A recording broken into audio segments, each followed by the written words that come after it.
Sir, सर्वप्रथम त्रिवेज मीडियामध्ये आपलं पुन्हा एकदा स्वागत सर.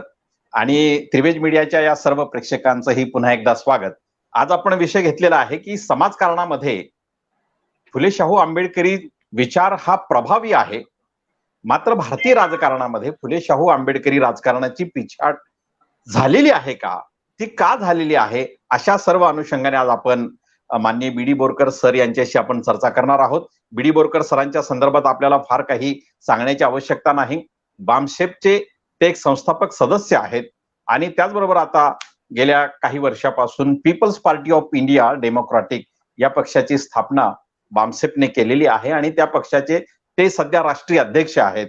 त्यामुळे सर, आजच्या चर्चेची सुरुवात करताना मी हाच प्रश्न विचारेन की सबंध देशाचं जर आपण चित्र पाहिलं तर सबंध देशामध्ये कुठलाही अन्याय, कुठलाही अत्याचार किंवा कुठलीही संवैधानिक लोकशाहीच्या विरोधातली कुठली घटना असेल तर त्याच्या विरोधामध्ये सबंध भारतीय जनमानस जे फुले शाहू आंबेडकरी या विचारधारेला मानतं ते एकत्र येऊन लढा देतात, आंदोलनं करतात, रस्त्यावर उतरतात. परंतु अशी काय गोष्ट आहे की या विचारांच्या राजकारणाला सत्तेपासून परावृत्त राहावं लागतं किंवा सत्तेच्या राजकारणामध्ये त्यांना वारंवार पराभूत व्हावं लागतं, याची कारण मीमांसा आपण कशी कराल सर? सगळ्यांना, तुम्हाला आणि सगळ्या प्रेक्षकांना माझा जय भीम, जय मूल्यवासी. जय भीम. ही गोष्ट सत्य आहे की बामसेपच्या प्रचारातून मागचा जो 30-35 वर्षाचा जो इतिहास आहे बामसेपचा, त्याच्यामुळं फुले आंबेडकराईट विचारधारा, शाहू महाराजांची विचारधारा पूर्ण भारतभर पसरलेली आहे आणि ज्या प्रमाणात पसरायला पाहिजे त्या प्रमाणात नाही पसरली. माझा म्हणण्याचा अर्थ आहे की जो एज्युकेटेड क्लास आहे, जो समजतो, जो इंटरेस्ट घेतो ह्या सगळ्या गोष्टीमध्ये, त्यांना याची जाणीव आहे. आणि जेव्हा अशा पद्धतीचे अन्याय अत्याचार होतात तर तो वर्ग एकत्र येतो, आंदोलन करतो आणि तो लोकल पातळीवरती जास्त दिसत नाही.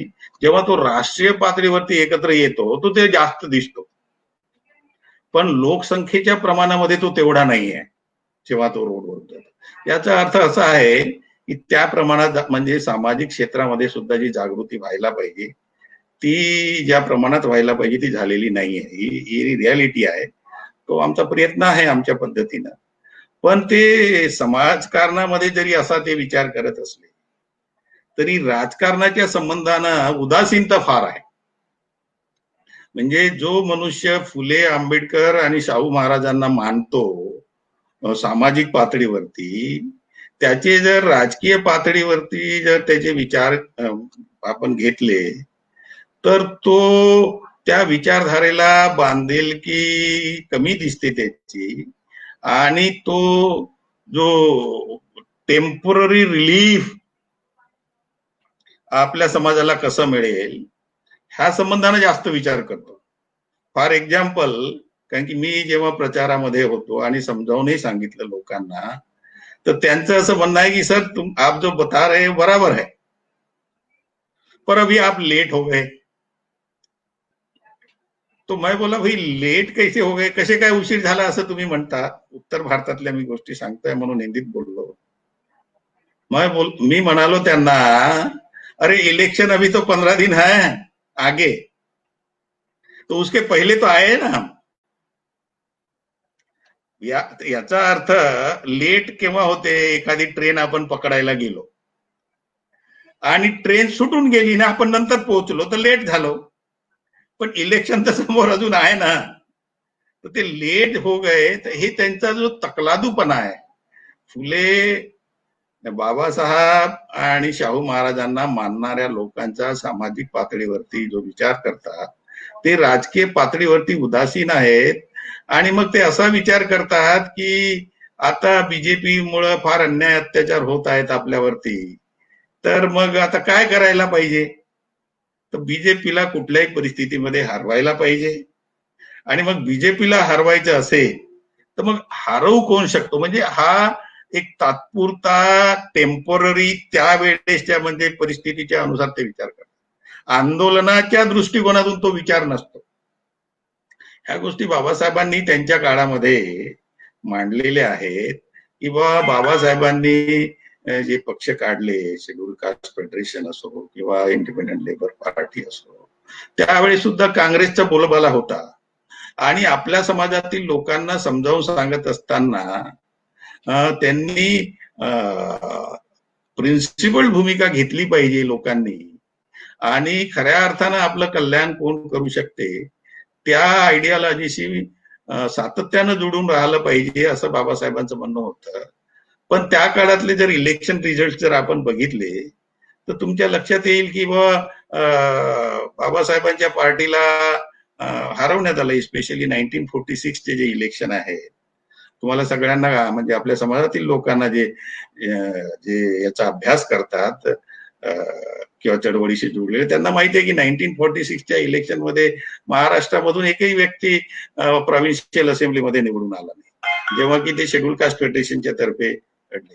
In fact through out India.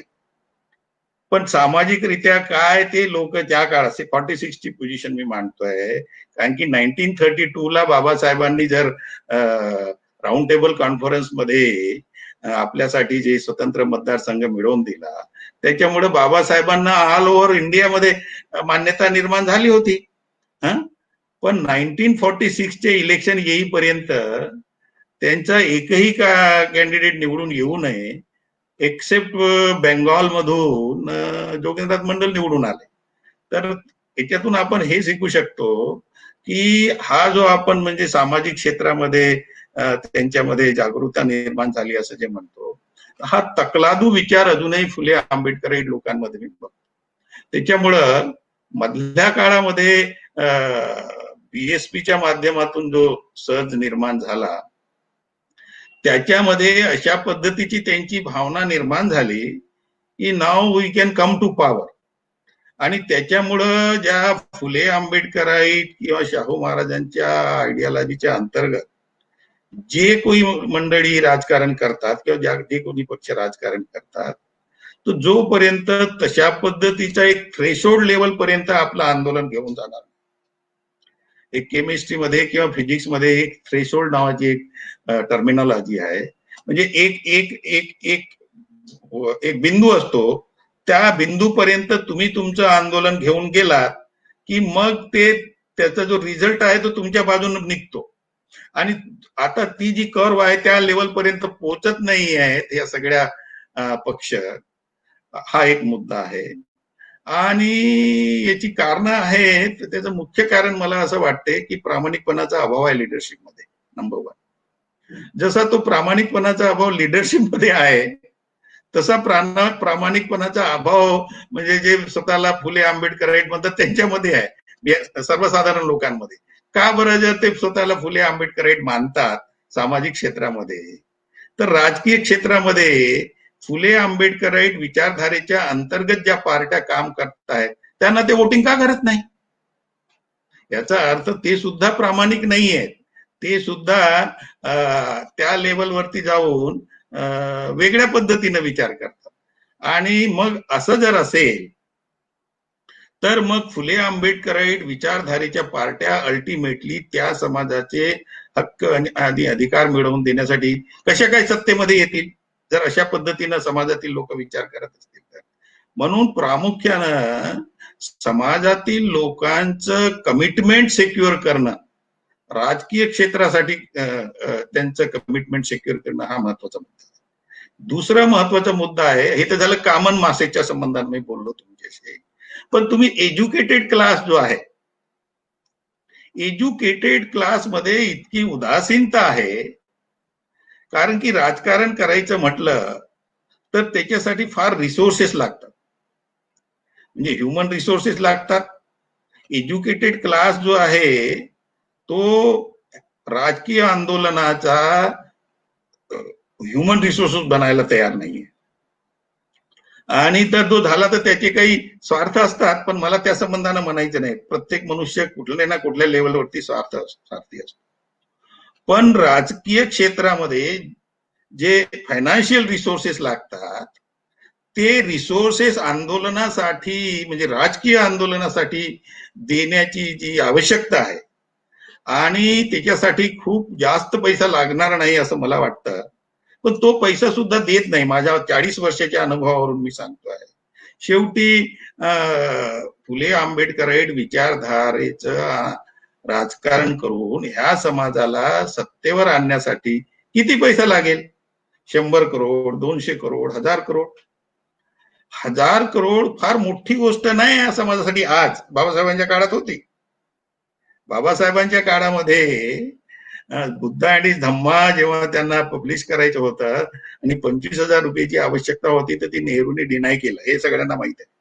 म्हणजे बाबासाहेबांच्या काळामध्ये, आणि हे 51-52 ची गोष्ट आहे अशी, तर त्यावेळी 25,000 रुपये पण बाबासाहेबांकडे आंदोलन चालवत असताना हा समाज देण्यालायक नव्हता, आणि म्हणून त्यांना नेहरूला विनंती करावी लागली. आज ह्या समाजाकडे 1000 करोड पेक्षा जास्त पैसा आहे. म्हणजे मी एकदा असंच बसून वर्कआउट करत होतो. एव्हरेज सॅलरी आजच्या घडीला जर 50,000 रुपये पकडली, आज 1.5-2 लाख रुपये सॅलरी घेतला हा वर्ग. आणि नुसते शेड्यूल कास्ट जेव्हा मी वर्कआउट केलं, तर that it comes to many thousand crores, I am telling you. आणि त्याचा जर त्यांनी 1% जरी दिला तरीही हे राजकारण चालू शकते. पण त्यांच्यामध्ये उदासीनता आहे, हा एक भाग. आणि दुसरा भाग कोणाला द्यायचं? म्हणजे उद्या हा वर्ग जरी राजकीय क्षेत्रामध्ये इन्व्हेस्ट करायला जरी तयार झाला, तरी ते पैसे हे जे, म्हणजे हजारो गटांमध्ये हा समाज जो विभागला आहे राजकीय दृष्ट्या, त्याच्यात कोणाला पैसे द्यायचे असा त्याच्या मनामध्ये विचार येतो. आता मुद्दा असा आहे की आपण असं समजतो की हा समाजकारणामध्ये तो प्रभावी आहे, पण तो खऱ्या अर्थानं जागृत आहे का? जागृत नाही आहे. तो एज्युकेटेड आहे, तो फार सॅलरीड घेतो, पण तो खऱ्या अर्थानं जागृत नाही आहे. कारण की जागृत व्यक्तीला ही गोष्ट कळली पाहिजे. जागृत या शब्दाचा इंग्रजी शब्दशः अर्थ आहे अवेकंड. Who was awakened? बुद्धाच्या संबंधानं आपण बुद्धासाठी हा शब्द वापरतो, he was awakened one. Awakened होते म्हणजे काय होते की आपल्या प्रश्नाच्या संबंधानं सर्वांगीण विचार केल्यानंतर नेमकं आपण आपले प्रश्न सोडवण्यासाठी काय केलं पाहिजे ह्याची ज्या व्यक्तीमध्ये पूर्णतः समज निर्माण झाली, तो व्यक्ती अवेकंड आहे. आता हा जो समाजातील एज्युकेटेड क्लास जर आहे आणि आजच्या घडीलाही तो असा जर विचार करत असेल की राजकारणामध्ये एवढे लोक राजकारण करत आहेत आपल्या फुले शाहू आंबेडकराईट विचारधारेचं, त्याच्यापैकी कोणाला आपण साथ सपोर्ट द्यायचा असा जर विचार करत असेल, याचा अर्थ तो कन्फ्युज्ड आहे, याचा अर्थ तो अवेकंड नाही आहे. त्यांनी ज्याला द्यायचं त्यांना द्यावं. मी कधीही असं म्हटलं नाहीये किंवा एक पार्टीचा अध्यक्ष म्हणून तर माझं काम आहे की आमच्या पार्टीला सपोर्ट करा म्हणणं, हे तर माझं काम आहे. पण काय हा वर्ग तो कुठल्याही पक्षाला सपोर्ट करत नाही, आणि त्यांनी त्या सगळ्यांना एक्झामिन केलं पाहिजे, आयडिओलॉजीच्या दृष्टिकोनातून एक्झामिन केलं पाहिजे, आणि पर्सनॅलिटीला एक्झामिन केलं पाहिजे, आणि त्याचा सर्वांगीण विचार करून कुठल्या पक्षाला आपण आपलं फायनान्शियल सपोर्ट दिला पाहिजे, अशा पद्धतीचा समज जागृती इव्हन अवेकन क्लासमध्ये नाहीये. आणि त्याच्यामुळे तो राजकारणामध्ये इन्व्हेस्ट करत नाही. आणि राजकारणामध्ये आपण जर इन्व्हेस्ट केलं नाही तर मग पैसा कुठून येईल? सुरुवातीच्या काळामध्ये तुम्ही दलित पॅन्थरचं आंदोलन घ्या किंवा रिपब्लिकन पक्षाचं आंदोलन घ्या, बाबासाहेब गेल्यानंतर लोक त्यांना साथ देत होते, पण शेवटी त्यांना साथ देणं का बंद केलं? याचं मुख्य कारण असं आहे की जे व्यक्तिमत्व किंवा जे नेतृत्व ह्यासाठी काम करत होतं ते नेतृत्व प्रामाणिक राहिलेलं नाही, आणि जे प्रामाणिक नेतृत्व होतं ते समाजाचा साथ सुटल्यामुळं त्यांना सपोर्ट मिळाला नाही, आणि मग ते काँग्रेसच्या दावणीला जाऊन बसले नेतृत्व, किंवा बीजेपीच्या आता दावणीला जाऊन बसले, किंवा काही कम्युनिस्टांच्या सोबत काम करताना दिसत आहे. ही जी परिस्थिती आहे, याचं मला जे तुमच्या प्रश्नाचं उत्तर जर थोडक्यात द्यायचं कन्क्लूड करताना माझ्या ह्या विषयावरती, तर मी असं म्हणेल की प्रामाणिकपणाचा अभाव आहे नेतृत्वामध्ये. आणि जसा तो नेतृत्वामध्ये प्रामाणिकपणाचा अभाव आहे, तसं जागृतीचाही अभाव समाजामध्ये आहे. आणि जोपर्यंत समाजामध्ये त्या लेवलची जागृती आपण निर्माण करणार नाही, आणि त्यांची लिंक जर जे सामाजिक क्षेत्रामध्ये जर ते फुले शाहू आंबेडकराईट आहे, तर ते राजकीय क्षेत्रामध्ये सुद्धा फुले शाहू आंबेडकराईटच राहिले पाहिजे.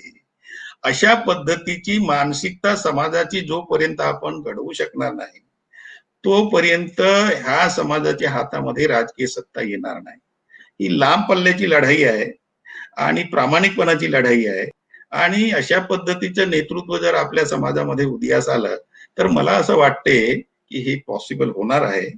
आणि कालपर्यंत जे लोक स्वतःला आता फुले शाहू आंबेडकराईट म्हणतात, पण ते खरोखरच आहेत का, हा एक वेगळा मुद्दा. तसे नाही आहेत ते.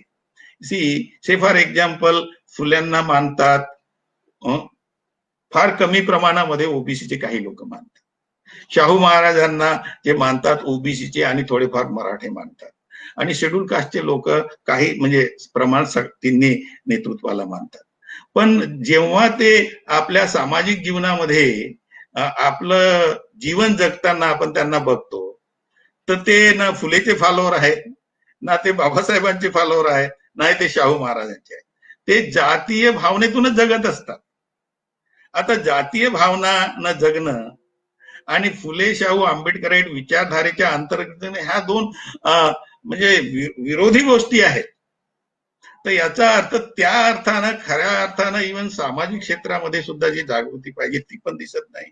आणि त्याच्यामुळं त्याचा जो राजकीय परिस्थितीवरती पॉझिटिव्ह परिणाम व्हायला पाहिजे तो सुद्धा होताना दिसत नाही, असं मला वाटतं.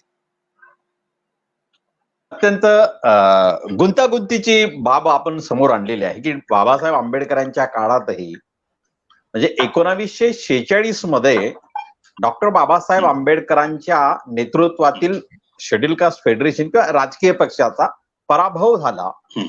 आणि तो पराभव करण्यामागे निश्चितपणे या व्यवस्थेतील काही शक्ती कार्यरत होत्या असं आपल्याला म्हणता येईल आजही. त्यानंतर फुले शाहू आंबेडकरी चळवळीचं जे काही नेतृत्व आहे, म्हणजे मध्यंतरीच्या काळामध्ये राजकीय सत्ता हस्तगत जेव्हा काही पक्षांनी केली, विशेषतः उत्तर भारतामध्ये, ज्यांनी फुले शाहू आंबेडकरांच्या नावावर विचार सांगून मतही घेतली आणि सत्ताही घेतली, यानंतर देशभरातल्या जनतेमध्ये एक मोठा आशादायी वातावरण निर्माण हे झालं आणि जनता ती मतही द्यायला लागली. हे देशभरातलं चित्र होतं. म्हणजे जनता जेव्हा आंदोलन होतं, जेव्हा निर्णायक राजकीय शक्ती दिसते, तेव्हा जनता निश्चितपणे एकत्र येते. परंतु असं काय घडतं की त्या जनतेला, म्हणजे हे करत असताना एक शक्ती जी असेल ती निश्चित त्यांचे डावपेच करत राहणार की हा समूह आणि यांचा बुद्धिजीवी वर्ग एकमेकांपासून लांब राहावा. परंतु आमच्या चळवळीचे जे बुद्धिजीवी घटक आहेत त्यांनी या सगळ्या घटकांना एकत्र आणण्यासाठी किंवा कायम बांधून ठेवण्यासाठी अशी काही रणनीती आखलेली आहे का, किंवा ती अंमलात आणलेली आहे का? बेसिकली हे जे संदर्भ आपल्याला दिसत आहे,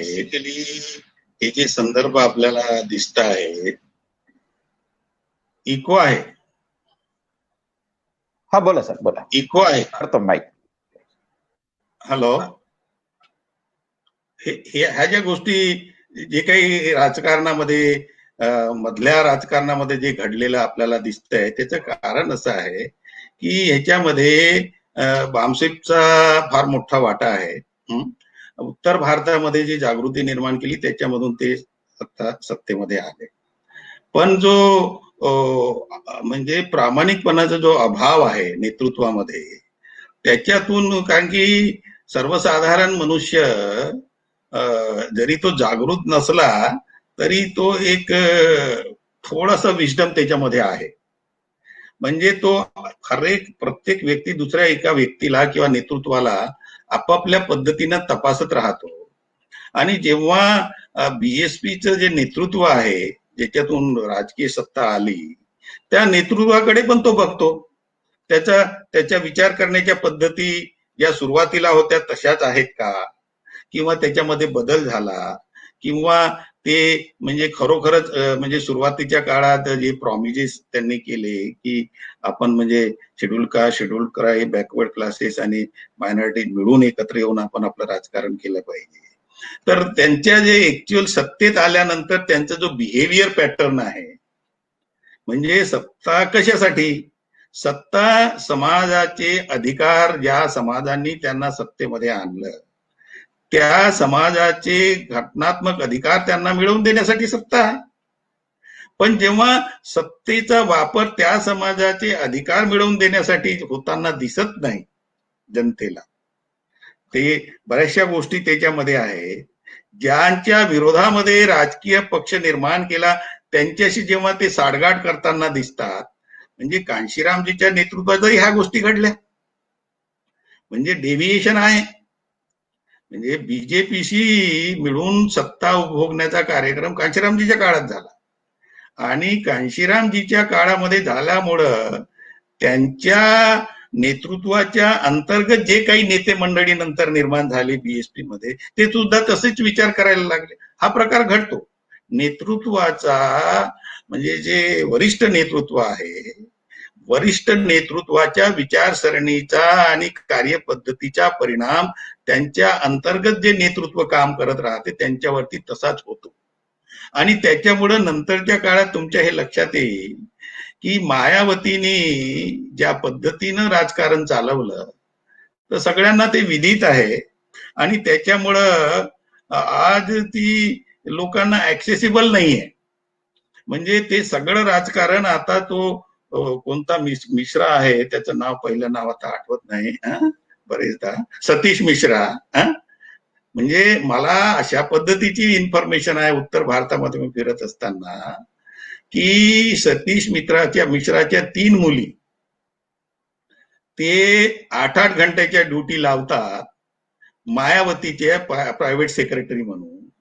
आणि त्या सतीश मिश्राच्या मुली ह्या डिसाईड करतात की कोणाचे जर फोन आले तर मायावतीला कोणाला भेटू द्यायचं आणि कोणाला भेटू द्यायचं नाही.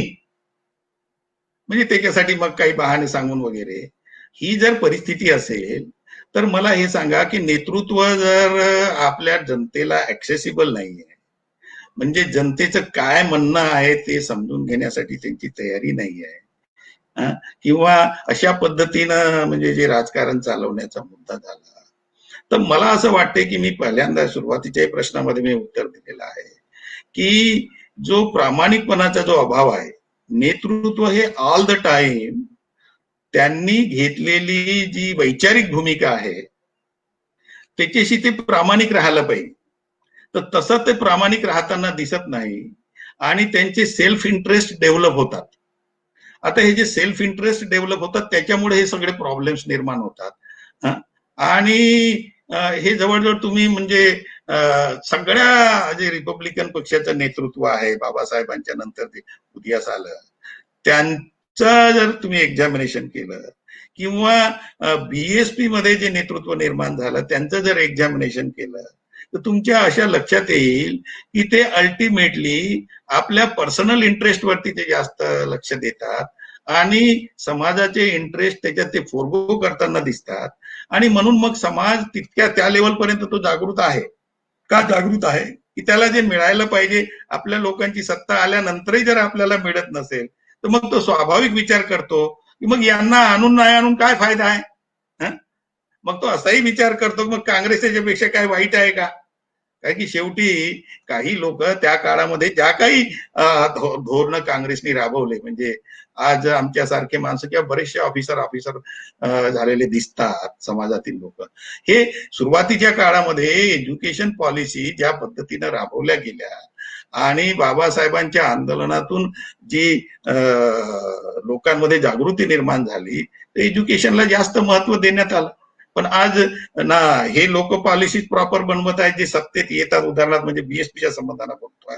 आणि काँग्रेसनी सुद्धा नंतर ह्या सगळ्या पॉलिसीज ज्या पद्धतीनं सुरुवातीच्या काळात बनवल्या तशा पॉलिसीज त्या बनवत नाही आणि त्यांनी ते LPG आणलं आणि काय बीजेपीने ते सुरू ठेवलं. आणि आज टोटली इव्हन प्रायव्हेट सेक्टरमध्ये सुद्धा प्रायव्हेटायझेशन म्हणजे बीजेपीने एज्युकेशनच्या क्षेत्रामध्ये सुद्धा फार मोठ्या मनामध्ये प्रायव्हेटायझेशन केलेलं आहे. आणि त्याच्यामुळं आज आपले लोक शिक्षण घ्यायला अडचणी आहेत लोकांच्या फार. म्हणजे ज्यांचे आई वडील आता ऑफिसर्स वगैरे झाले ते लोन घेतील किंवा त्यांच्याजवळ पैसा असेल तर ते लावतात. पण समाजामध्ये खालच्या स्तरावर लेबर लेवलवरती किंवा क्लास 4 लेवलवरती किंवा शेतकऱ्यांच्या लेवलवरती जीवन जगणारे जे लोक आहेत त्या मुलांमध्ये सुद्धा टॅलेंट आहे. पण त्यांना म्हणजे एज्युकेशन घेण्यासाठी जी फायनान्शियल सपोर्ट पाहिजे जो सुरुवातीच्या काळात होता तो आता दिसत नाही. ह्या सगळ्या गोष्टी याच्याशी जोडलेल्या आहेत. आणि मला असं वाटतं की तुमच्या दुसऱ्या प्रश्नाचं स्पेसिफिक उत्तर असं आहे की आंबेडकरी चळवळीशी, बाबासाहेबांच्या विचाराशी, फुले साहेबांच्या विचाराशी, शाहू महाराजांच्या विचाराशी दे ऑल द टाइम जी लिडरशिप कमिटमेंट असायला पाहिजे त्या नसल्यामुळं जनतेचा भ्रमनिरास झालेला आहे आणि त्याच्यामुळे जनता ह्या पक्षांपासून दूर गेलेली आहे. सर आपण अत्यंत महत्वपूर्ण अशा गोष्टी सांगितलेल्या आहेत. मला असं या संदर्भामध्ये आपण जे म्हटलात की नेतृत्वाची एक प्रामाणिकता, आपण कांशीरामजींचाही उल्लेख केला. कांशीरामजींनी अनेक मुलाखतीतून किंवा अनेक भाषणातून हे सांगितलं होतं की मी अपॉर्च्युनिस्ट आहे, माझं ध्येय साध्य करण्यासाठी मी कोणाचाही सीडी म्हणून उपयोग करू शकतो. आणि तसा त्यांनी भाजपाचा उपयोग केला. उत्तर प्रदेशात आपण बसपाचा उल्लेख केला, बसपाची सत्ता आली. बसपाच्या सत्तेमध्ये फुले शाहू आंबेडकरी विचारांच्या अनुषंगानं समाज हिताची कामं झालीच नाहीत का, अशा अनुषंगाने आपल्याला काही म्हणता येईल का या संदर्भामध्ये? सुरुवातीच्या काळामध्ये इको येतोय. सुरुवातीच्या काळामध्ये झाली. सुरुवातीच्या जे पहिल्यांदा जेव्हा त्यांचं सरकार आलं आणि नेतृत्व कांशीरामजीकडे होतं तर त्या काळामध्ये काही कामं झालेली आहेत. पण नंतरच्या काळामध्ये कारण की शेवटी काय आहे की राजकारणामध्ये एक महत्वाचा मुद्दा असतो, तो आहे की तुम्ही आपल्या टर्म्स वरती राजकारण केलं पाहिजे. आणि कांशीरामनी जे बीजेपीच्या साथ सहकार्य घेतलं तर त्यांनी आपल्या टर्म्स वरती ते राजकारण केलं. आणि तो जो काळ आहे तो काळ जो आहे बीजेपी म्हणजे एक तेवढी मजबूत पार्टी नव्हती. युपीच्या राजकारणाचा जर विचार केला तर ती मजबूत पार्टी नव्हती. आणि त्याच्यामुळं शेवटी आपल्या आंदोलनाच्या बळाचा वापर करून त्यांनी डॉमिनेट केलं राजकारणामध्ये. पण त्याच्यासाठी एक चतुर नेतृत्वाची आवश्यकता असते आपल्या टर्म्स वरती राजकारण करण्यासाठी. आज परिस्थिती युपीच्या याच्यामध्ये नाही आहे. म्हणजे प्रामाणिकपणाचा अभाव असल्यामुळं आणि मायावतीनं ज्या पद्धतीनं तिनं म्हणजे संपत्ती गोळा केली अशा पद्धतीच्या न्यूज आहेत, सगळ्यांना माहिती आहे त्या. तर त्याच्यामुळं काय झालं की तुमच्या पर्सनॅलिटीमध्ये जेव्हा विकनेसेस निर्माण होतात तर तेव्हा तुम्ही मग आपल्या स्वहितासाठी आपल्या प्रोटेक्शनसाठी तुम्ही कॉम्प्रोमाइजेस करता. कांशीरामनी आपल्या जीवनामध्ये कॉम्प्रोमाइजेस नाही केले जोपर्यंत नेतृत्व त्यांच्याकडे होतं. आणि मायावतीकडे जेव्हा त्यांनी नेतृत्व दिलं, ते जिवंत असताना दिलं, म्हणजे तिचं डॉमिनन्स सुरुवातीला काही काळामध्ये ते जिवंत असताना तिच्याकडे ते नेतृत्व आलं. आणि त्याच्यानंतर तर तिनं स्वतःच म्हटलं की ते मरण पावल्यानंतर मलाच त्यांनी समोर पुढे केलं वगैरे वगैरे. तो एक वेगळा इतिहास आहे, त्याच्यामध्ये मी काही जाणार नाही. तर त्याच्यामुळे झालं काय की तिच्यामध्ये जे वीकनेसेस निर्माण झाले, वीक व्यक्ती म्हणजे जे ह्युमन व्हॅल्यूच्या एक आदर्श व्यक्ती नेतृत्वाच्या ज्या क्वालिटीज आहेत, ज्याच्यात नॉलेजेबल, प्रामाणिक, असे 5-6 क्वालिटीज आहेत त्याच्यामध्ये जर कॉम्प्रोमाइजेस झाले म्हणजे if you are a honest person but you are not a knowledgeable person then you cannot lead the politics. If you are a knowledgeable person but if you are not an honest person even then you cannot lead it. Sincerity, knowledge आणि तुमचं commitment, हे जे सगळे factors आहेत that makes a good leader. तर ते त्याच्यामध्ये जर कॉम्प्रोमाइजेस जर केले तुम्ही आपल्या व्यक्तिमत्वामध्ये, तर तुमचे जे विरोधक आहेत, तुमचे जे एनिमी फोर्सेस आहेत राजकारणामध्ये, ते तुम्हाला एक्सप्लॉइट करतील त्या मुद्द्यांवरती. आणि म्हणून बहुजन समाजाची जे जातीय पातळीवरती म्हणजे लालू यादव झाला, मायावती झाला, मुलायम सिंग झाला, यांच्या पर्सनल विकनेसेसला फार मोठ्या प्रमाणामध्ये एक्सप्लॉइट करून राजकारणामध्ये यांना निस्तनाभूत करण्यात आलं. तर ह्या ज्या गोष्टी आहेत, मी पुन्हा एकदा असं म्हणेल की, आणि कांशीरामनी जो म्हटलं होतं की आय एम एन अपॉर्च्युनिस्ट, तर तो तुम्ही त्या लिमिटेड सेन्सनी घेतला पाहिजे. If you look at that personality, he was never an opportunist so far as our society is concern. आपल्या समाजाच्या साठी he was opportunist to the extent that I wanted a power by any means for my people. अशी opportunity, त्यांच्या अपॉर्च्युनिटीला असं घेतलं पाहिजे. But आणि त्याच्यामुळे त्यांनी आपल्या राजकीय स्ट्रेंथचा वापर करून आपल्या विरोधकावरती आपल्या टर्म्सवरती राजकारण केलं. आज कुठलंही नेतृत्व आपल्या टर्म्सवरती राजकारण करताना दिसत नाही.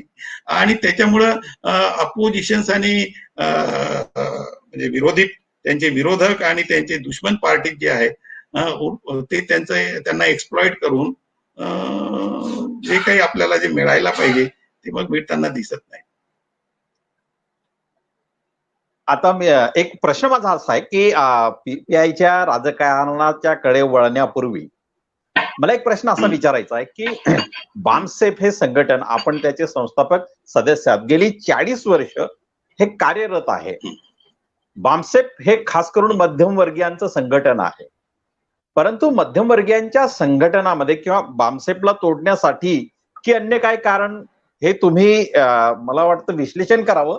या संदर्भात माझा प्रश्न असा आहे की बामसेफ हे सुरू असताना SC ST असोसिएशन, म्हणजे प्रत्येक डिपार्टमेंटला ही असोसिएशन आली, आता ओबीसी असोसिएशन देखील आली, आणि बामसेफचा बेसमास नेमका हाच घटक आहे जो शासकीय कार्यालयांमध्ये तो कार्यरत आहे, अधिकारी कर्मचारी म्हणून. तर हे असोसिएशन जे आहेत यांच्या माध्यमातून एक मोठी संख्या बामसेफच्या मधून निसटून गेली असं आपल्याला वाटत नाही का? आणि जर ती निसटली असेल तर त्याची कारण काय असतील? की SC ST असोसिएशन्स किंवा आता ज्या ओबीसी असोसिएशन्स आहेत, ह्या सगळ्या असोसिएशन्सचे एक लिमिटेड ऑब्जेक्टिव्ह आहे, हे लक्षात घेतलं पाहिजे आपण. आणि बामसेफ निर्मितीच्या आधी सुद्धा ह्या होत्या, त्याच्यामुळं त्या बामसेफ मधून निसटून गेल्या अशातला भाग नाहीये. ते एक लिमिटेड पर्पज साठी ते काम करतात की भारताच्या संविधानामध्ये त्यांना जे काही अधिकार मिळालेले आहे, स्पेशली रिझर्वेशन्स, ते रिझर्वेशन्स जरी असले तरी ऑफिस पातळीवरती त्यांचं इम्प्लिमेंटेशन होताना दिसत नाही. आणि त्याच्यामुळं अशा पद्धतीच्या SC ST associations all over इंडियामध्ये प्रत्येक डिपार्टमेंटमध्ये बनवण्यात आल्या. आणि त्याच्या माध्यमातून ते त्यांचे अधिकार मिळवण्यासाठी त्यांचं रिक्रुटमेंटच्या संबंधाने ते काम करताना मला तर दिसत नाही. म्हणजे you will not come across any SC ST association की बाबा त्यांच्या डिपार्टमेंटमध्ये किती जागा खाली झालेल्या आहेत आणि त्यांचं रिक्रुटमेंट करण्यासाठी त्यांनी कधी त्या डिपार्टमेंटचे जे इन्चार्ज आहेत त्यांच्याशी डिस्कशन केलं असं माझ्या लक्षात नाही आहे. माझ्या 40 वर्षाच्या अनुभवात ते काय करतात, प्रमोशनसाठी लढतात. म्हणजे ह्या ज्या असोसिएशन्स आहेत ज्या बेसिकली ते प्रमोशनसाठी लढतात.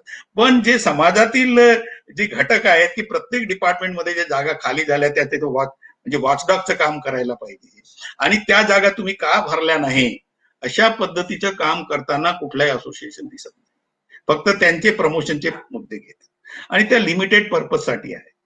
As against that as against that जी बामसेफ जी निर्मिती झाली, तिचा जो सुरुवातीचाही तुम्ही जर त्याचा डॉक्युमेंटेशन जर तुम्ही बघितलं तर ते स्पष्ट हे म्हटलं आहे, it is an organisation of the employees but not for the cause of the employees, it is for the cause of the people. आणि त्याच्यामुळे बामसेफनी जो आपला उद्देश राईट फ्रॉम द बिगिनिंग जो ठेवलेला आहे तो आपल्या जनतेच्या हिताचा ठेवलेला आहे. आणि त्याच्यामुळं एक क्रांतिकारी विचार घेऊन बामसेफ समाजाकडे गेलेली आहे, तो विचार घेऊन इतर संघटना गेलेल्या नाही. आता मी कस्टम मधून रिटायर झालो. आता कस्टम मध्ये आमच्या डिपार्टमेंटमध्ये असोसिएशन आहे. आता सध्या एक क्षीरसागर म्हणून प्रेसिडेंट आहे, तो काल MNT न्यूज चॅनलवरती काल किंवा परवा होता, तो मी त्याला ऐकलं. तर त्यांनी स्पष्ट मान्य केलं की आम्ही म्हणजे सरकारच्या नीतीच्या विरोधात बोलू शकत नाही. आणि आपला सगळा प्रॉब्लेम जो आहे की सरकार ज्या नीती बनवते त्या नीतीच आपल्या समाजाच्या विरोधात बनवते.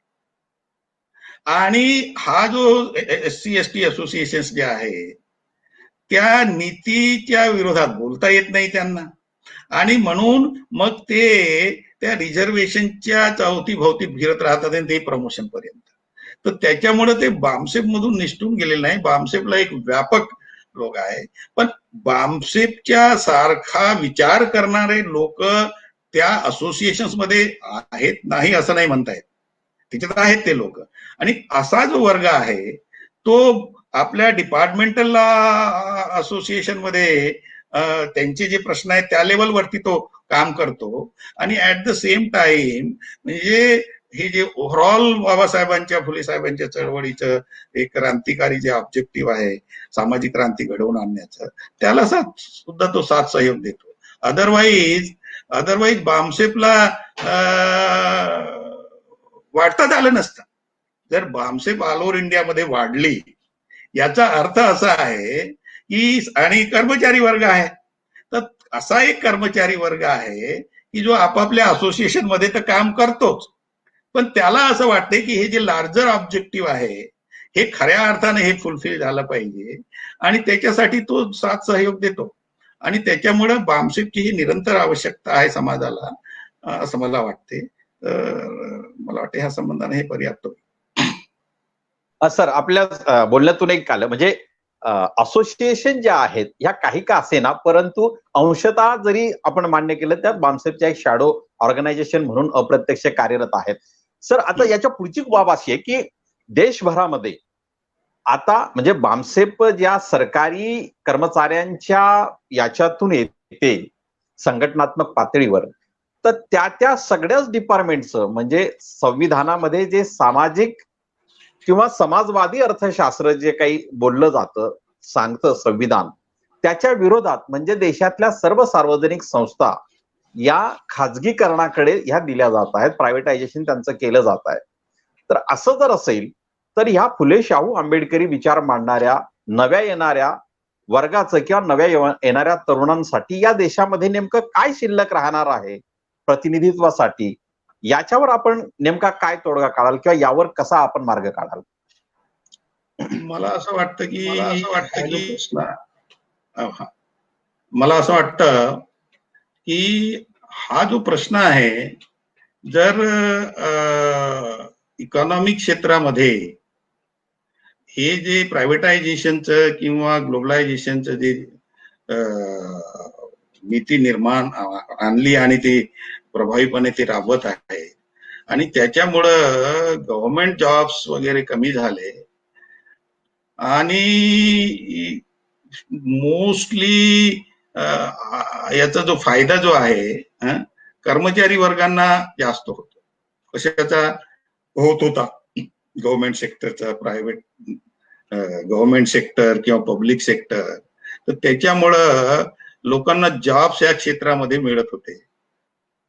आणि आता हे प्रायव्हेटायझेशनचं धोरण त्यांनी लावल्यामुळं किंवा डिसइन्व्हेस्टमेंट आता त्यांनी फार मोठ्या प्रमाणात करत आहेत, ते विकत आहेत.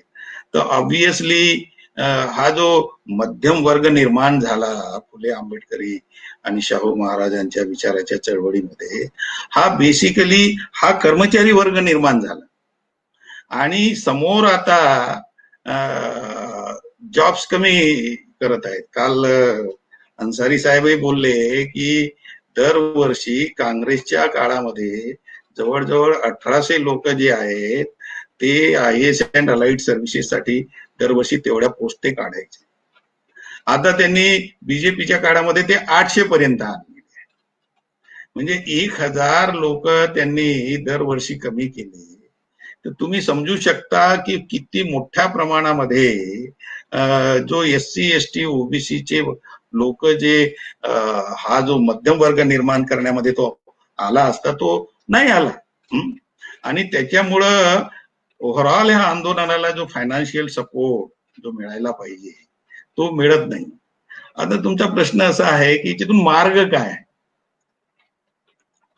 मला असं वाटतं की राजकीय सत्ता याच्याशिवाय काही मार्ग दुसरा मला दिसत नाही.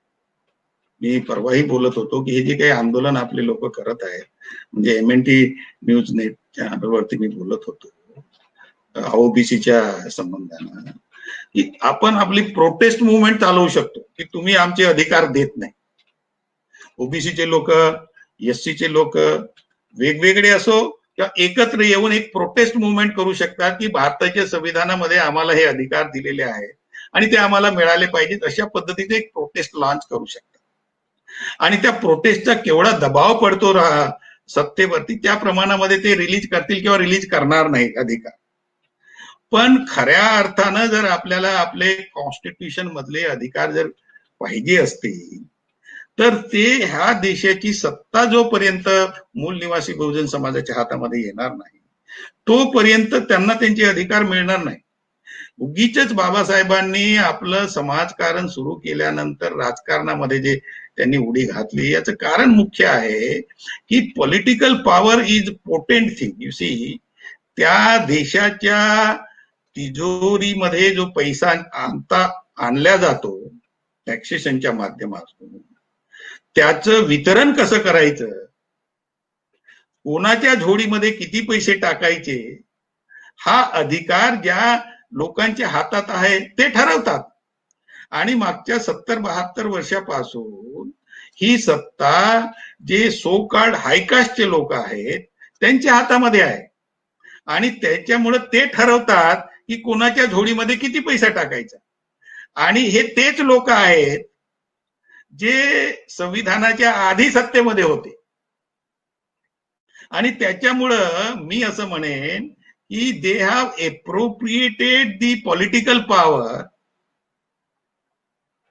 They are using the name of the constitution and they are appropriating all those powers for the cause of those only 15%. आणि हे जे 90% किंवा 85% लोक जो दबाव निर्माण करायला पाहिजे याच्यामध्ये जातीच्या नावावरती जे विघटन आहे त्याच्यामुळे हे कधी संघटित होऊन दबावही निर्माण करू शकत नाही. तर मग आपलं इंडिपेंडंट राजकारण करून सत्तेत येण्याचा भाग फार दूरचा असतो. पीपल्स पार्टी ऑफ इंडिया याच्यासाठी निर्मिती करण्यात आलेली आहे की ह्या लोकांना फुले, शाहू, आंबेडकर आयडियोलॉजीच्या अंतर्गत एकत्र आणणे. जाती ही त्यांची ओळख नाही आहे. ही त्यांना, मी माझ्या कितीतरी भाषणांमध्ये म्हटलं आहे की ही त्यांची असाइन्ड आयडेंटिटी आहे. म्हणजे माझं नाव कोणी दगडू ठेवलं, कोणी ठेवलं दगडू. तुम्हाला जर कल्पना असेल तर आपल्या घरामध्ये मुलगा जन्माला आला की त्या गावातल्या ब्राह्मणाकडे घेऊन जायचे आणि तो त्याचं नाव दगडू ठेवायला सांगत होता. तो त्याचं नाव कधी सुमन, कोमल असं नव्हतं सांगत. तर ही जी आयडेंटिटी आहे जातीची ही त्यांनी दिलेली आहे. ती जन असाइन्ड आयडेंटिटी. शूद्र ही असाइन्ड आयडेंटिटी आहे. कास्ट ही असाइन्ड आयडेंटिटी आहे. ही आपली आयडेंटिटी नाही आहे. तर त्याच्यामुळे हा समग्र समाजाची काय आयडेंटिटी आहे तर हे आज मोठ्या प्रमाणात प्रूव्ह झाला आहे. म्हणजे डॉक्टर डेव्हिड रीचचं पुस्तक माझ्याकडे आहे, who we are and how we got here. तर हे आज जिनोम थिअरीच्या आधारावरती हे प्रूव्ह झालेलं आहे की we are the original inhabitants of this land. We are not SCs, we are not STs. We are not OBC, we are not Shudras, we are not a people of a particular caste, but we all are Mool Nivasi. तर मूल निवासी आयडेंटिटीच्या अंतर्गत ह्या समग्र समाजाला जर आपण संघटित केलं, त्याचा प्रयास आमच्या पार्टीतर्फे आणि एंटायर जे आंदोलनासाठी काम करत आहेत, ज्यांचे आम्ही अपशूट आहोत आमचे, ते लोक ह्या लाईनवरती प्रयत्न करत आहेत. आणि निश्चित मी हे सांगू शकेल तुम्हाला, मागचा माझा 40 वर्षाचा जो प्रवास आहे त्या आधारावरती मी निश्चित सांगू शकेल की जेव्हा बामसेफ जॉईन केलं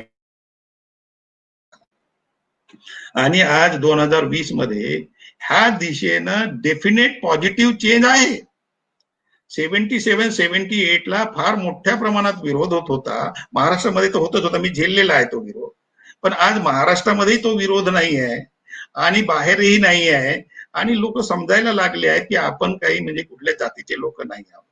ज्या दिवशी मूल निवासी आयडेंटिटी त्यांच्या जीवनाचा आणि जगण्याचा भाव त्यांच्यामध्ये निर्माण होईल, त्या दिवशी ते फार मोठ्या प्रमाणात संघटित होतील आणि ते होताना दिसत आहेत. आणि त्याचा निश्चित प्रभाव राजकारणावरती होणार आहे. आणि ह्या देशाची सत्ता आज ना उद्या, मी ह्या बाबतीत फार फर्म आहे, होऊ शकते माझ्या लाईफ टाईम मध्ये ती येणार नाही, पण ह्या लाईनवरती जर आपण विचार केला तर ह्या देशाची सत्ता निश्चित ह्या समाजाकडे येईल, जोपर्यंत ही कॉन्स्टिट्यूशन लागू आहे तोपर्यंत. आणि जर ह्या कॉन्स्टिट्यूशनला जर कोणी बदलण्याचा प्रयत्न केला, असं होईल. कारण की ही लढाई आहे, ही सामाजिक लढाई आहे, ही राजकीय लढाई आहे, आर्थिक क्षेत्रामध्ये आपल्या लोकांना संपन्न करण्याची लढाई आहे. तर याला विरोध होणार नाही. एनिमी फोर्सेस पूर्ण ताकद लावून विरोध करतील. पण शेवटी मी तुम्हाला सांगतो आहे की जनतेच्या लढ्याच्या समोर कुठलीही ताकद चालत नाही. हा जगाचा इतिहास आहे. हा तुम्ही तुर्कस्थान घ्या किंवा तुम्ही मिश्र घ्या, तर ह्या देशांमध्ये म्हणजे रणगाडे चालवले लोकांनी. जनता जेव्हा विरोधात उभी झाली तर ते सत्तेच्या लोकांनी रणगाडे चालवले, त्याला भीत नाही जनता. आणि मग तिथे जनता जसं पाहिजे जनतेला डेमोक्रेसीमध्ये, तसं ते राज येते. म्हणून जागृती हा फार अत्यंत महत्वाचा घटक आहे आणि प्रामाणिकपणा हा अत्यंत महत्वाचा घटक आहे नेतृत्वामध्ये. समाजामध्ये जागृती आणि नेतृत्वामध्ये प्रामाणिकपणा, ह्या जर दोन गोष्टीची जोड आणि नॉलेज, की जे काही आपले विरोधक जे काही खेळी खेळत आहेत त्या खेळीला समजून त्याच्या विरोधात कसा स्टँड घ्यायचा आणि समाजाला जागृत कसं करायचं आणि एकत्र कसं ठेवायचं, हे जर काम झालं तर मला असं वाटतं ह्या समाजाकडे सत्ता येईल आणि निराश होण्याचं काही कारण नाही आहे. It will definitely come.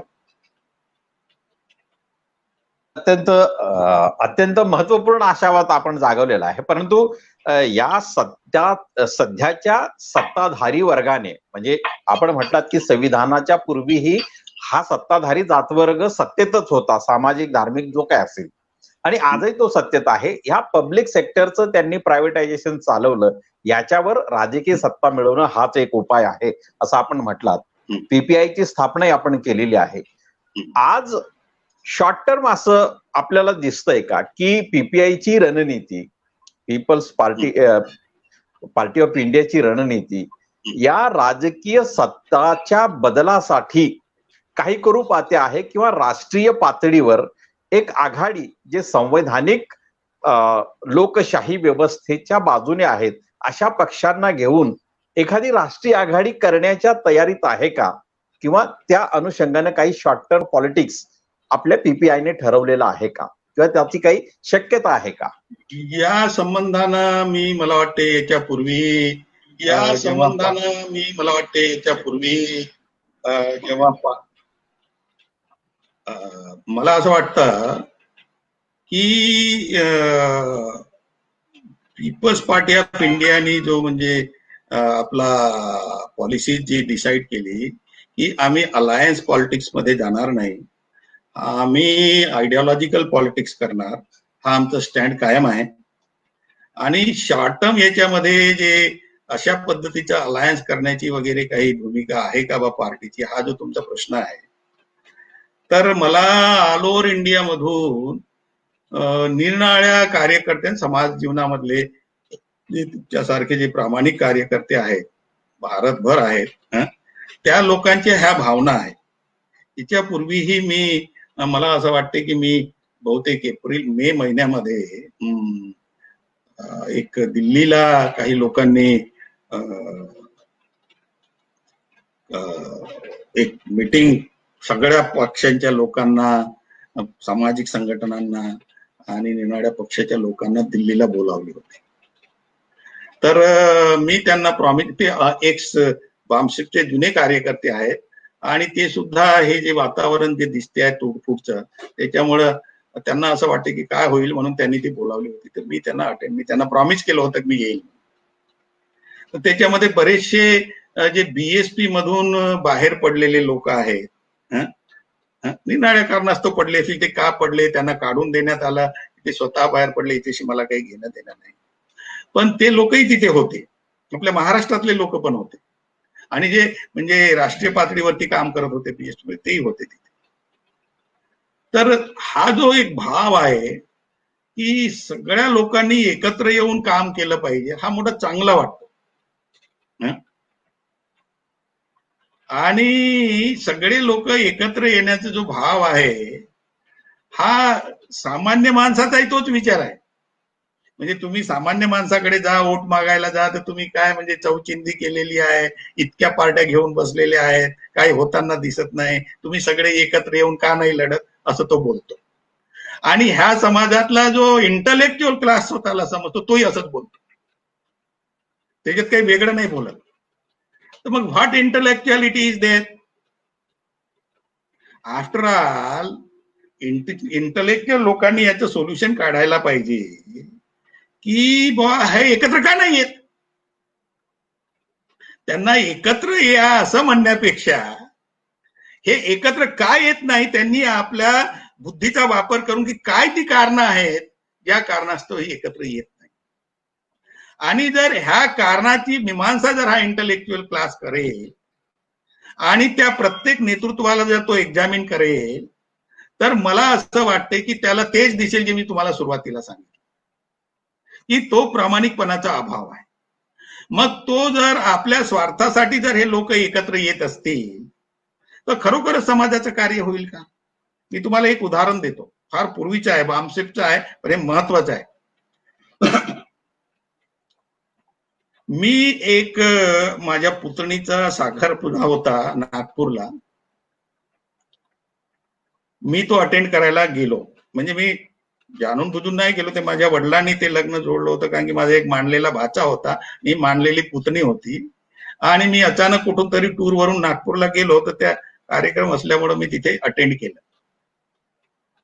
तर त्या कार्यक्रमाला वर पक्षाकडून बॅरिस्टर राजाभाऊ खोब्रागडेंची मिसेस आली होती, इंदुताई खोब्रागडे. बहुतेक त्यावेळेस ती पार्टी अध्यक्ष होती की काय मला आठवत नाही, ती काही काळ राहिली वाटते अध्यक्ष. भाऊ पण राहिलेला आहे गिरीश खोब्रागडे वगैरे काय. आणि काही लोकांनी तिला सांगितलं की बा हे जे बोरकर आहेत ना इथे, हे बामसेफचे कार्यकर्ते आहेत. तर तिनं मला बोलावून घेतलं कार्यक्रम झाल्यानंतर जेवणाच्या आधी वगैरे, आणि ती म्हणाली की बा बोरकर साहेब तुम्ही एक काम का करत नाही. म्हटलं कोणतं काम आम्ही करायला पाहिजे बाबा, आम्ही तर आमच्या पद्धतीने एक सामाजिक संघटन आहे आमचं, आम्ही ते करत असतो, कोणतं काम करायला पाहिजे असं तुम्हाला वाटतं. ते म्हणाले या सगळ्या लोकांना एकत्र आणण्याचं काम का करत नाही, रिपब्लिकन पक्षाच्या सगळ्या गटांना एकत्र आणण्याचं काम का करत नाही म्हणाले तुम्ही. म्हटलं हे काय बोलतात तुम्ही, आम्ही एक कर्मचाऱ्यांचं संघटन आहोत आणि कर्मचाऱ्यांच्या माध्यमातून आम्हाला जे काही समाजासाठी करावं वाटते ते आम्ही करत आहोत, आणि रिपब्लिकन पार्टीच्या लोकांना एकत्र आणण्याचं काम आम्ही कसं काय करू शकतो. तिचा जो म्हणजे विश्वास मला आहे की बामसेफच्या लोकांनी जर मनावर घेतलं तर ते ह्या लोकांना एकत्र आणू शकतात असं ती म्हणाली. आणि मी तिच्याशी ह्या विषयावरती जास्त चर्चा करण्याच्या मनस्थितीमध्ये नव्हतोच, आणि मी त्या चर्चेतून बाहेर पडू इच्छित होतो, पण ती मला ती चर्चेमधून बाहेर जाऊ देत नव्हती किंवा तुम्ही हे करायला पाहिजे. आणि मग जेव्हा मी म्हटलं की बा मला हे सांगा की रिपब्लिकन पार्टी किती होते आधी, एकच होती. म्हटलं आता किती आहेत? म्हणजे 10-12 तरी आहेत. म्हटलं हे 10-12 कसे झाले बा? तर म्हणे स्वार्थापोटी झाले. तर मग म्हटलं बा हे स्वार्थापोटी झालं असं तुम्हीच म्हणता, आणि ह्या स्वार्थी लोकांना एकत्र आणण्यासाठी काम करा हे तुम्ही मला सांगता. आणि जर ह्या स्वार्थी लोकांना एकत्र आणलं तर काय होणार आहे? काय झालं? त्याच्यानंतर आले 4 पक्ष एकत्र आले आणि 4ही सीटवरून महार निवडून आले. काय रिपब्लिकन पक्ष महारांसाठी बनवला होता काय बाबासाहेब? म्हणजे शेवटी ह्या ज्या गोष्टी आहेत, लोकांना, स्वार्थी लोकांना एकत्र आणता येत नाही आणि त्याच्यामुळं तुम्हाला निस्वार्थ नेतृत्व निर्माण करण्याची आवश्यकता आहे. हा मुद्दा मी माझ्या जीवनात घडलेला सांगतो. आणि जो कार्यक्रम दिल्लीला ठेवला त्या ठिकाणी मी हे स्पष्ट मांडलं. जेव्हा बामसेपची निर्मिती झाली आणि बामसेपच्या माध्यमातून नंतर बीएसपी निर्माण झाली आणि मी म्हटलं की बघ मला हे सांगा, एक एमटी बोरकर होते नागपूरवरून, त्यांचं नाव तुम्ही ऐकलं असेल, ते नंतर त्याच्यात पूर्णपणे वाहून घेतलं होतं कांशीरामजी सोबत त्यांनी. मी म्हटलं काय बोरकर तुम्ही सांगा की जेव्हा बीएसपी निर्माण केली किंवा बामसेप निर्माण झाली तर त्यावेळेस ह्या सगळ्यांना एकत्र घेऊन काम करण्याचा मुद्दा कांशीरामने केला का? तो म्हणला नाही केला. का नाही केला? हा जो विचार आहे सगळ्यांनी एकत्र येऊन काम करणं, हा इंटलेक्च्युअल लेवलवरती जो इंटलेक्च्युअल क्लास आहे त्यांनी याचा अभ्यास करून मांडायला पाहिजे. आणि जोपर्यंत ती कारण मीमांसा होत नाही आणि ते कारण रिमूव्ह होत नाही आणि त्याचं जर स्वार्थ हे जर कारण असेल तर तुम्ही स्वार्थी माणसाला निस्वार्थी नाही बनवू शकत. त्याच्यामुळे हे प्रॉब्लेम्स आहेत. तर जो शॉर्ट टर्मचा जो मुद्दा तुम्ही मला प्रश्न विचारला आजच्या घडीला, तर मी तुम्हाला हे म्हणेल की मला अशा पद्धतीची रिक्वेस्ट बऱ्याच ठिकाणावरून येत आहे आणि हा करोना सुरू असल्यामुळे मी आपल्या संघटनेमध्ये मांडणार आहे की एकदा ह्या सगळ्या लोकांना एकत्र बोलावलं पाहिजे आणि त्याच्यातून मार्ग काढला पाहिजे. माझा असा विश्वास आहे की मनुष्य जरी स्वार्थी असला तरी तो काही लेवल पर्यंत निस्वार्थी आहे, पूर्णपणे नाही आहे स्वार्थी. तर त्याच्यातला जो निस्वार्थी जो भाग आहे त्या निस्वार्थी भागाला जवळ घेऊन एकत्र करून जर त्या दिशेने काही प्रयत्न करता आले, त्या करोनामुळे ते थांबलेलं आहे आणि मी एक प्रयत्न तो करणार आहे, तसा एक प्रयत्न मी करणार आहे. अर्थात तो आमच्या संघटनेतील लोक त्याच्याशी तयार होतील. तर माझ्या डोक्यामध्ये आहे तो मुद्दा, मी त्यांच्या समोर मांडणार आहे, कारण का आमचं डेमोक्रेटिक संघटन आहे आणि त्यांनी जर ते सगळ्यांनी मान्य केलं आणि मला आशा आहे की मी जर त्यांना समजावून सांगितलं तर ते बहुतांशी मानतील आणि एकदा हा मी प्रयत्न करणार आहे. कारण की तुमच्यासारखे बरेच लोक मला अशा पद्धतीनं ऑल ओव्हर इंडिया मधून तशा पद्धतीचा रिक्वेस्ट करत आहेत. हा एक भाग. दुसरा भाग बिहारच्या राजकारणाच्या संबंधानं ऑलरेडी तिकडे जसं सूचित समाज दल आहे, सूचित समाज दलाची लोकांनी काही फीडबॅक दिलेला आहे की बा आपण एकत्र राहून येऊन काम केलं पाहिजे. तर त्यांच्याशी आमच्या तिकडच्या कार्यकर्त्यांना मी चर्चा करायला सांगितली की तुम्ही तुमच्या बॉडीमध्ये निर्णय घ्या. व्यक्तिगत कुठल्याही व्यक्तीने मला सांगण्यात काही अर्थ नाही, तुमच्या बॉडीचा तो निर्णय असला पाहिजे एकत्र बसून. आणि मग तो आमच्याकडे जर आला तर आम्ही आमच्या बॉडीमध्ये तो ठेवू. म्हणजे ती जी प्रक्रिया आहे त्या प्रक्रियेमधून गेलं पाहिजे. आणि शोषित समाज दल आणि काही कार्यकर्ते जे मानकरच्या सोबत काम करत होते ते बिहारचे काही कार्यकर्ते नाराज आहेत. नाराजीचे काय कारण आहेत ते मी त्यांच्या नाराजीच्या कारणामध्ये जाण्याचं कारण नाही. पण ते बिहारचं त्यांचं जे युनिट आहे ते लोक म्हणाले की बोरकर साहेब आम्ही तुमच्यासोबत मिळून काम करायला तयार आहोत. तर म्हटलं बघ ठीक आहे, मला जर वाटते की असं केलं पाहिजे तर माझा कधी ह्या गोष्टीला ना नाही आहे. तर म्हणजे बिहारच्या राजकारणासाठी हे 2-3 जे घटक लोक आहेत ते त्या दिशेने प्रयत्न सुरू आहेत आणि राष्ट्रीय पातळीवरती एकदा मी तो प्रयत्न करणार आहे.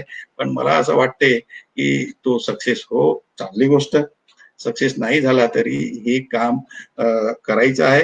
आणि मला असं वाटतंय जसं मी तुम्हाला म्हटलं की माझा फार मोठा आशावाद आहे की जर आम्ही ह्या समाजामध्ये खऱ्या अर्थानं सामाजिक क्षेत्रामध्ये जागृती निर्माण केली आणि तीच जागृती राजकीय क्षेत्रामध्येही त्यांची मानसिकता जर आपण घडवली तर आपण निश्चित ह्या देशामध्ये राजकीय बदल घडवून आणू शकतो असं मला वाटतं. सर अगदी शेवटचा एक प्रश्न, शेवटचा अगदी जाता जाता आपण करूया की एक इंटरव्ह्यू सुरू आहे. एक शेवटचा एक जाता जाता आपण प्रश्न करूया की आपण म्हटलात की पीपीआय आयडिओलॉजिकल पॉलिटिक्स करण्यासाठी आलेली आहे आणि त्याचबरोबर आता आपण सत्ता बदलासाठी एक स्ट्रॅटेजी म्हणजे पक्षाचं जे ध्येय धोरण आहे ते पक्षाच्या बॉडीमध्ये मांडणार आहात. आयडिओलॉजिकल पॉलिटिक्स जे आहे ते सोशल, इकॉनॉमिकल आणि पॉलिटिकल या वास्तवाच्या आधारावरच ठरवलं जातं आणि ते जर वास्तव आधाराचं आपण जर पाहिलं तर बऱ्याच घटकांना असं वाटतं आहे की लोकशाही ही आणीबाणीच्या काळात होती त्याही पेक्षा आजच्या काळात सर आपण आपलं व्हिडिओ आहे तर आणीबाणीच्या काळात जी होती त्यापेक्षाही आजच्या काळामध्ये लोकशाही अधिक धोक्यात आहे. अशा काळामध्ये म्हणजे राष्ट्रीय पातळीवर एकास एक अशा प्रकारची राजकीय रणनीती उभी करण्यातही पीपीआय एक सक्रिय योगदान देणार आहे का आगामी काळामध्ये, हा एक माझा शेवटचा प्रश्न आहे सर. इंडियन पॉलिटिक्स मध्ये एकाच एकचा जो मुद्दा आणीबाणीच्या नंतर जसा आला आणि सगळे राजकीय पक्ष एकत्र आले म्हणजे काँग्रेसच्या विरोधात किंवा इंदिरा गांधीच्या विरोधात, ते हे शक्य नाही आहे. याचं कारण असं की इथे मल्टी पार्टी सिस्टम आहे आणि इथे जे ग्रुप्स आहेत त्यांचे वेस्टेड इंटरेस्ट वेगवेगळे आहेत. त्याच्यामुळे जरी आणीबाणीच्या नंतर ते एकत्र आले पण त्यांचे इंटरेस्ट वेगवेगळे असल्यामुळे ते एकत्र राहू शकले नाही. तर इथे प्रत्येक घटकाचे वेगवेगळे इंटरेस्ट असल्यामुळे ते एकत्र येऊ शकत नाही.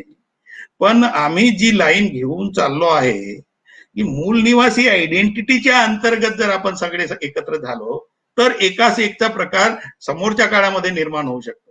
कारण की इथला शेड्यूल कास्ट, इथला शेड्यूल ट्राईब, इथला अदर बॅकवर्ड क्लासेस आणि याच्यातून जे भिन्न भिन्न धर्मामध्ये गेले ते सगळे ह्या देशाचे मूळ निवासी आहेत आणि बाकी जे ब्राह्मण, क्षत्रिय आणि वैश्य हे एलियन्स आहेत, हे बाहेरून आलेले लोक आहेत. तर ह्या लाईन वरती जर समाजाचं आपण बांधणी केली तर समोरच्या काळामध्ये एकाच एक निर्माण होऊ शकते. पण इमिडिएट पॉलिटिक्स मध्ये ह्या गोष्टी होऊ शकत नाही कारण की प्रत्येक ग्रुपचे वेस्टेड इंटरेस्ट आहेत आणि त्या इंटरेस्टसाठी ते राजकारणामध्ये काम करतात आणि त्याच्यात ते सक्सेस किती होतात हा भाग वेगळा आहे. पण त्यांची मानसिकता तशी असल्यामुळं ते त्याच लाईनवरती ऑर्गनाइज होतात आणि आमचा हा जो प्रयत्न आहे ह्या सगळ्यांना SC, ST, OBC आणि ह्याच्यातून जे कन्व्हर्टेड मायनॉरिटीज आहेत त्यांना मूळ निवासी आयडेंटिटीच्या साठी एकत्रित करणे आणि त्यांचं अन्यथा हे मला असं वाटते की असं शक्य नाहीये. त्यावेळेसही ते शक्य झालं नाही, तात्पुरतं झालं आणि त्यांच्यानंतर ते 1-2 वर्षामध्ये तुटलं. आजही जर तसा कोणी प्रयत्न केला तर ते होणार नाही. जे एकत्र येतात ते खऱ्या अर्थानं त्यांच्या हातात राजकीय सत्ता आली पाहिजे आणि त्यांचा अपॉर्च्युनिझम सुद्धा त्यांच्या समाजासाठी जर नसतो तर तो त्यांच्या व्यक्तिगत स्वार्थासाठी त्यांचा अपॉर्च्युनिझम असतो आणि त्याच्यामुळे ते वेगवेगळे होतात. त्याच्यामुळे तशा पद्धतीच्या राजकारणात आता इमिडिएटली होण्याची काही शक्यता मला दिसत नाही. पण लांब पल्ल्यामध्ये जर आम्ही समाजाला घटित करू शकलो आणि आम्ही आमचे hello, are you getting me sir? बंद हो हो हो हो बंद झालं. हा चालेल. Hello sir, hello. ठीक आहे. सरांचा संपर्क तुटलेला आहे आणि शेवटचा प्रश्न त्यांना विचारलेला होता. त्यामुळे सरांनी यासाठी आपल्या त्रिवेज मीडियाला जो वेळ दिला त्याबद्दल सरांचं आभार व्यक्त करून मी आजचा हा लाईव्ह मुलाखतीचा कार्यक्रम संपवतो. धन्यवाद. पुन्हा भेटूया उद्या संध्याकाळी 7 वाजता.